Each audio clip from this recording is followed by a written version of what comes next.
Liên quan đến vụ việc một chiếc ô tô tông hai chiến sĩ cảnh sát giao thông nguy kịch để giải cứu cho xe chở thuốc lá lậu ở Bình Dương mà chúng tôi đã thông tin vào chương trình trưa qua, thì bước đầu các đối tượng khai nhận đã mua gần 13.000 gói thuốc lá ngoại ở tỉnh Long An. Khi đang trên đường trở về tỉnh Đồng Nai để tiêu thụ thì bị công an phát hiện và tìm cách bỏ chạy. Đáng nói là khi kiểm tra, cả hai tài xế trên đều dương tính với chất ma túy.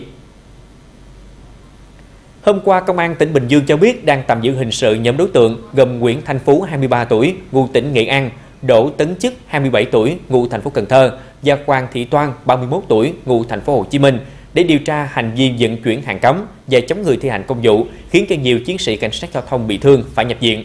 Bước đầu tại cơ quan công an, nhóm đối tượng khai nhận hành vi phạm tội của mình. Kiểm tra trên xe của các đối tượng phát hiện có 20 thùng giấy các loại, bên trong chứa 12.850 gói thuốc lá ngoại. Đồng thời qua xét nghiệm thì Phú và Chức dương tính với chất ma túy. Như đã thông tin, vào khoảng 6 giờ sáng qua, Phú điều khiển xe ô tô 7 chỗ mang biển kiểm soát 51A82579 chở theo thuốc lá lậu lưu thông qua khu vực thành phố Thủ Dầu Một, tỉnh Bình Dương với tốc độ cao.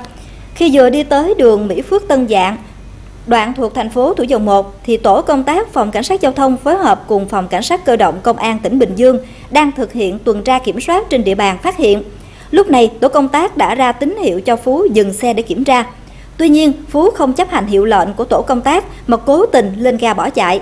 Dù bị truy đuổi và bị lực lượng yêu cầu dừng xe, nhưng Phú vẫn không chấp hành mà còn điều khiển ô tô liên tục ép tổ tuần tra.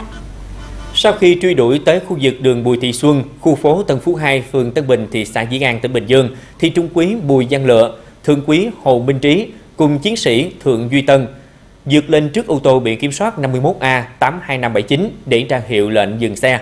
Bất ngờ từ phía sau, một xe bán tải do Chức điều khiển mang biển kiểm soát 60C40280 chở theo toan tông mạnh, khiến cho các đồng chí trên văng vào vỉa hè bị thương nặng. Và ngay sau đó thì các đồng chí còn lại ập tới khống chế đối tượng trên xe.